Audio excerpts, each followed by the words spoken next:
This bullshit goes both ways. If you're wealthy and you critique capitalism, you're a hypocrite. If you're poor and you critique capitalism, you're jealous. Americans are so f***ing cuck sometimes. Exactly. I mean, I've seen both, for the record, because I was dead broke and was critiquing capitalism, and then people would be like, yeah, because you're a f***ing loser. And now that I have money and I still do it, people are like, well, hypocrite much? I didn't change. And it's always so strange. Obviously, this is like personal for me for many different reasons, because this is my life's fucking work. But what's so funny about it is like people want you to almost be like, oh, once I got a touch of the bag, like once I touch the bag, it's over. Like this socialism is done. You know what I mean? And then they try to rationalize why I'm still doing this. They try to be like, oh, it's because like this is how he's financially incentivized to continue advocating for this kind of shit. And it's like, no, dumbass. Maybe it's because I believe it. So one of the things that people have started to realize in recent years is that socialism and a lot of left-wing values like defund the police and a bunch of their left-wing social views are actually what are called luxury beliefs. These are things that they end up advocating for and talking about in order to enhance their social standing rather than actually, improve the country or base in any kind of factual reality. And chief among the carriers of these luxury beliefs are the Nepo babies, are your champagne socialists, your silver spoon socialists, people who grew up wealthy their entire life, who had their parents hand everything to them and never felt like they achieved anything, who now suddenly feel uncomfortable about their unearned success, so they decide to basically try to make it so that the government can fill the role that their parents filled for them, and they want to spread ideas like socialism around in order to justify the insecurity that they feel in their own heart. And I open this clip with Cenk's nephew pretending that he grew up in poverty. And this is something that is very common among these silver spoon socialist types, but it turns out some of the most prominent people that fall in this category actually grew up in the life of luxury throughout all of their youth. And Cenk's nephew, who gets called out by his own audience during his spiel about how when he was broke and advocating for socialism, people just called him a bitter broke person, but now that he's made it, they say, oh, you're a hypocrite. But we all know Cenk's nephew didn't grow up broke. People think that like I just was born this way. You know what I mean? I always was this person. I always had this $3 million home. Like, it's just so dumb. It genuinely doesn't make sense. Aren't your dad a billionaire? No, man. You're a 27-month subscriber. Are you that stupid? No. I am fortunate enough to be able to financially take care of my parents, both of my parents. There are people who genuinely believe that, by the way. They literally think like, oh, he comes from a billionaire family. It's like, you're dumb. You're so dumb. Now, the chatter right there is wrong technically about Cenk's nephew growing up a billionaire, but he's not all that far off in what he's alluding to, because as has been revealed to the public multiple different times, Cenk's nephew's father actually worked for a $4 billion company as an executive, and this is why Cenk's nephew grew up in privilege, and this is what messed him up to the degree where he advocates for all these crazy left-wing causes in order to raise his social status. Now, we're going to get into this, but before we do, I want to thank everybody who supports this channel via actualjusticewarrior.com/join. Give me the money. Give me the money, okay? I was born in New Brunswick, New Jersey, and my parents wanted to do that so that I would have an American citizenship, so that one day I could be the president. That second part's not true, but I then immediately was shipped back off to Turkey. So while most silver spoon socialists like Emma Vigeland or Zorhan Mamdani were basically set up from the moment they were born, it's important to understand that Cenk's nephew was actually set up even prior to that, because Cenk Uygur, the founder of the Young Turks, actually had his sister come to the United States to the state of New Jersey while she was pregnant to ensure that her Turkish citizen son would gain the advantages of natural-born American status by giving birth and essentially having an anchor baby in the United States of America. That baby was in fact Cenk's nephew. So before he was even born, he was being groomed for success. But if you jump back to Turkey in his adolescence, as Cenk's nephew has told to Wired magazine and on a bunch of different interviews, what you ultimately end up discovering is that he grew up in the upper echelon of Turkish society. His family was extraordinarily wealthy in that his father was a president or a vice president at a $4 billion finance company in the nation of Turkey, and also acted as a diplomat on behalf of Turkey, allowed to travel the world in order to advocate for this pseudo-private, pseudo-government entity. So obviously, he grew up incredibly well, and this is why you actually see him doing ridiculous sports as a child, like polo, like with the horses. Again, if you saw it in a movie as a way to describe rich kids, you would think that's a little bit over the top, but here's Cenk's nephew right here with his stupid fat face as a child on that horse in his stupid polo jacket, because again, this is how this man grew up. Now, of course, when Cenk's nephew was called out over the course of a couple of days after making these ridiculous proclamations, he decided to come back to his stream and change up his story yet again, because as we all know, Cenk's nephew loves to lie, he loves to double down on the lies, and when he gets caught, he never admits that he was lying, he always jumps to the next thing. So instead of being broke growing up, which is something that he acknowledged is false multiple times in multiple interviews, Cenk's nephew decided that he was going to say that he went broke completely and his family just had no money when he got out of college. I said I was broke because my parents, my dad, went broke by the time I got to college. And I was broke for the first decade almost, post-college. Now, I'm fortunate enough to be able to take care of my family. You didn't see headlines. You saw a viral tweet, brother. Don't act like you read any headlines. You actually just saw a viral tweet. That's what you saw. I never said I grew up in poverty. As a matter of fact, I've openly stated that I grew up fairly affluent in Turkey. I cannot believe how stupid everyone is on the internet. That like things that I have openly talked about endlessly turn into this idiotic back and forth. They're like, oh, were you lying? Were you lying about growing up in poverty? When the did I say I grew up in poverty? I didn't.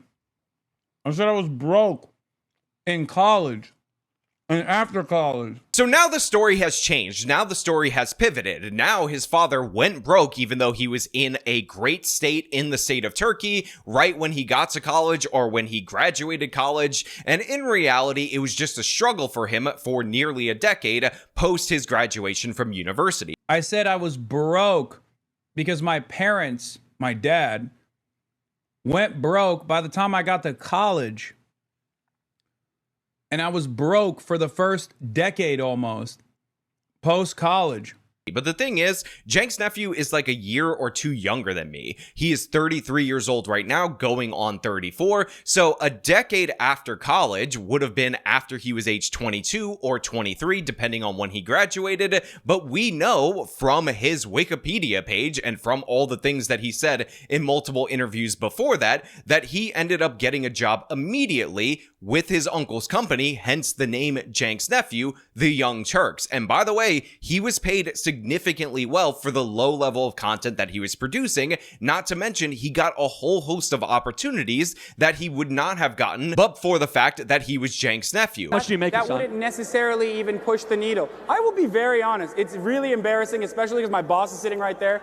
I make $60,000 a year, okay? And that's a really good salary. Again, the first video I ever made about him was in August of 2017. It was entitled Cenk's Nephew is the Worst. And in that particular video, Cenk's nephew said that he was being paid $65,000 in order to work at the Young Turks, in order to produce nothing of value for Cenk Uygur. That's what he was being paid, again, only a few years after he was out of college. But I also happen to know that Cenk's nephew lived with Cenk, and in fact was given a car. It was an old car, an old Pontiac, while he was living with Cenk immediately upon his arrival to Los Angeles. So tell me how you're getting paid by your uncle on a nepotism deal that's probably way higher than your regular ordinary workers at the Young Turks. I don't even know if Cenk started paying people the $15 minimum wage over at TYT at this moment in time, at this very moment, and you're going to say that you were dead broke taking a salary of up to $65,000 again in 2017 while living with your uncle, while driving a car that he gave you for free to drive. Again, he had no costs. This is the luxury of Cenk's nephew's life, and that's not even counting the fact that he was working on his side hustle, which is his Twitch, which is now his primary source of income. Now, we're going to get back to Cenk handing him his career in just a little bit, but I also want to point out that the community notes ended up violating Cenk's nephew yet again, because it turns out not only is his dad a multi-millionaire through finance, through a well-connected crony capitalist company in the nation of Turkey, but his mom is a commercial landlord. And by the way, according to the community note, she at least held those properties until 2016. So while Cenk's nephew is saying that his dad, he lost his job or something of the sort, something bad happened to him that made him go broke as soon as Cenk's nephew graduated college in 2013, in reality, his mom still had multiple rental properties, or at least one large rental property, up until 2016, according to Cenk's nephew's own Instagram. So what period of time was Cenk's nephew broke? What period of time was Cenk's nephew struggling in his life? I mean, seriously, people, look at what is going on. Look at him in this photo in the polo uniform as a child. Understand that his father was not only a VP at a major finance company, but it was also intricately connected to the Turkish government. It had been around since the early 1900s. And in addition to that, his mom, upon arriving in the United States of America, also owned rental properties, which is something that does produce income, let me tell you, in the state of New Jersey, absolutely for sure. And immediately upon his graduation, he was able to just move to California. And he said, by the way, that he told his family he was moving there to study for the bar. And my dad was like, you have to go to like law school or get an MBA or something, right? And I was not really necessarily interested in that. So I was just like, yeah, sure. I'll study for law. I'll study for my LSATs in California, Los Angeles.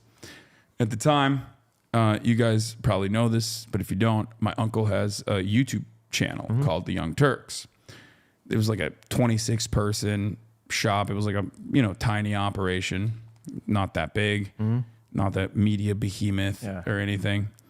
So I was like, yeah, I'll just go work with him, do an internship with him. And I'll live in LA and I'll study for the LSATs. I had no interest in studying for the LSATs or going to fucking law school. So yeah, I started working there, and then I was like, yeah, maybe I should just like work with him in order to take a job with Cenk at the Young Turks and jumpstart his career. Again, something that he doesn't even give Cenk credit for to this day. He pretends like he's a self-made man, even though Cenk not only gave him this opportunity, but Cenk did something that companies typically never do. Because if you guys will remember, because we used to make fun of Cenk's nephew's little Instagram and Facebook videos when he was over at the Young Turks, he would always promote his Twitch and all of his social medias and whatnot to drive people from the Young Turks audience over to his streams. And obviously this worked. And for those of you who are unaware of how content creation actually works, your first 1,000 subscribers or followers, as it is on Twitch, are the hardest thing to get on your own. He blew well past that while under Cenk Uyghur's house, while under Cenk Uyghur's empire, and Cenk didn't ask him for a cent. He didn't claim any ownership over what he was doing on the side, as long as he did the piss poor job that he was doing at TYT. Cenk Uyghur was totally fine with that. It's one of the most generous offers that you can possibly get. A bunch of media companies don't allow you to promote your own stuff, don't allow you to run your own side hustle, and Cenk does that again and again to this very day. Remember, they recently had the blow up with Francesca Fiorentini, and Francesca Fiorentini was able to use TYT to build up her own podcast, The Bituation Room, so that she had a soft landing eventually when she had that breakup with the Young Turks. Cenk doesn't have to allow this. In fact, almost no owners of major media companies allow this. When Cristobal and Sagar and Jetty were over doing The Hill Rising, they weren't allowed to start up Breaking Points as a side hustle, direct audience from The Hill's larger platform to that. When they ended their contract with The Hill, that's when they had to start up their thing, because that's how it normally works at multiple media companies. But is Cenk's nephew grateful to his uncle for handing him a career? Is Cenk's nephew thankful to him? Does he at least not attack him in public? No, absolutely not. As soon as he left TYT, he ended up jumping on the bandwagon for the union that was unionizing against his own uncle and started signal boosting them. When Anna Kasparian got into the whole birthing person thing, somebody that Cenk's nephew and Cenk, by the way, have worked for years, Cenk almost 2 decades at this point in time, Cenk's nephew, as we pointed out on this channel, showing how scumbag he actually is, decided to highlight Olay. But let's get started with TYT drama, okay? So what happened? A couple of weeks ago, Anna basically popped off and said, like, I don't want to be called a birthing person. I'm sick and tired of this idea. I'm a woman. I'm not a birthing person. I will never be called a birthing person. You can never call me a birthing person. Birthing person, birthing person, birthing person, birthing person, blah, blah, blah, blah, blah. Now, for many people, it was like, what? Like, who the did this to you? Like, I don't, what do you mean? Like, are there just people going around saying like you're a birthing person? No, I don't think so. It was one of those things where like what she's saying isn't like unreasonable. You know what I mean? Because being reduced to your like reproductive capabilities would be really ridiculous. And that's precisely why nobody uses it. Person that deliberately posted a compilation of Anna Kasparian saying the N-word, even though in those segments where she said it, it was from a time in media where you read people's quotes, and all of those segments were her condemning somebody for using the N-word in a racist way, and she ended up cutting that all together and saying that Anna was calling black people the N-word. And what did Cenk's nephew do? Did he have any loyalty to the woman who is absolutely crucial to the company that his uncle started, the company that gave him his first opportunity, that jump-started his career, that set him up on a path of success? No. He said that he would love to have Olay on, and he started praising her. I love Olayemi. I think Olayemi is great. I'm excited to have her on the broadcast. Hopefully, eventually, her and Lol Overruled were supposed to come on the broadcast. She's a wonderful person. She does a lot for she does a lot for criminal justice reform, and she's great. Look, I said it way back over 8 years ago in 2017 when I made my first video on Cenk's nephew, and that is in fact that he is the worst, because he absolutely is. The man has no loyalty, no honor, and by the way, he still signals support for Sam Cedar and Emma Vigeland, who constantly attack TYT, who constantly attack Cenk, his uncle, who again jump-started his career, and Anna Kasparian over the pettiest of reasons, because the guy's an absolute scumbag, and he actually might want Cenk's company to go under so people can stop reminding him of the fact that he would be nothing or significantly smaller without Cenk Uygur having his back. I mean, he might not even be an American citizen, but for Cenk Uygur actually getting his mom here to this country in order to give birth to him as an anchor baby. And also, I want to add, no matter how many times that Cenk's nephew has thrown his uncle under the bus, you almost never hear Cenk throw his own family under the bus. So he even has one-way loyalty from his uncle throughout the years, despite the fact that he has sided with Cenk's enemies, targeted him, boosted up campaigns meant to damage the company, and again, even supported people that went after his co-host, somebody that Cenk definitely does care about, who's been at the company for a long time, helped build the company, because that is what a scumbag would do. Never show any loyalty, no matter how much loyalty and grace and handouts have been given to you. So yeah, let's be clear. Cenk's nephew was never broke. He never struggled a day in his life. He had almost everything handed to him. And by the way, even his connection with Destiny was only something that he was allowed to make after he already had notoriety from TYT, so that was the other person who helped build up his career, and coincidentally, Cenk's nephew ended up backstabbing him. Now, I know a lot of people don't like Destiny, totally understandable, but at the time, most of the reasons that people cite for why they don't like him weren't out there in the public. In reality, the reason Cenk's nephew backstabbed Destiny is the same reason that he backstabbed Cenk. It's because he felt like he didn't need him anymore, because the scumbag is a user through and through, and that's the crazy crazy thing. He talks all about this generous welfare state, about how socialism is so magical, but you gotta judge a tree by its fruits, and all of Cenk's nephew's fruits are rotten. The man has no loyalty at all whatsoever, and this is why I've had no respect for him at any point in his entire life. I mean, seriously, compare and contrast this to like Anna Kasparian at the Young Turks, who was given an opportunity at TYT at age 20. Almost nobody would have put her on the air at that early age, but Cenk needed somebody. He ended up bringing her on board, and what, 17, 18 years later, she is still at TYT. She is one of the faces of the network. She's had probably multiple opportunities to go other places. Currently, right now, she's on CNN. She's doing her take in Miami, which, by the way, I'm not saying anything. I'm just saying I would love to be invited to Miami to film that show. I've talked about it before. I want that lobster roll from Key Largo Fisheries, and anytime somebody can fly me out to Miami for free so I can go get that lobster roll, I'm 100% there for it, but that's neither here nor there. Let's set that aside for a moment. But Anna could leave TYT for a better opportunity, but she didn't do so. She's more loyal to Cenk, somebody she's not related to, somebody who she's had many disagreements with, than his own blood, than the man who is only an American citizen, a natural-born American citizen, due to the fact that Cenk schemed it that way. Cenk and probably Cenk's father, Cenk's nephew's grandfather, but who knows how disrespectful Cenk is to his own grandfather as well. So yeah, the guy's a scumbag, he's a Nepo baby, he's a trust fund brat, silver spoon socialist, and by the way, he is not unique in that. Taylor Lorenz, wealthy family. That Carlos Maza, quite literally, his mom married a billionaire. Emma Vigeland, the daughter of corporate lawyers. Zorhan Mamdani, wealthy foreigners from Uganda. His mom's a filmmaker that made money in India and also made money in the United States of America doing projects for Disney. This is who these people are through and through, and make no mistake about it, that compassion for the poor is performative. It's about as authentic as them LARPing about struggles in order to gain more influence over you, in order to gain more money from you. But you know what? Those are just my thoughts. I want to know what you guys think down in the comments below. As per usual, if you like this video, show them by leaving a like, subscribe for more content, follow me on my social media, support me via the support links in the description of this video. This has been me telling the truth about Cenk's nephew. Till next time.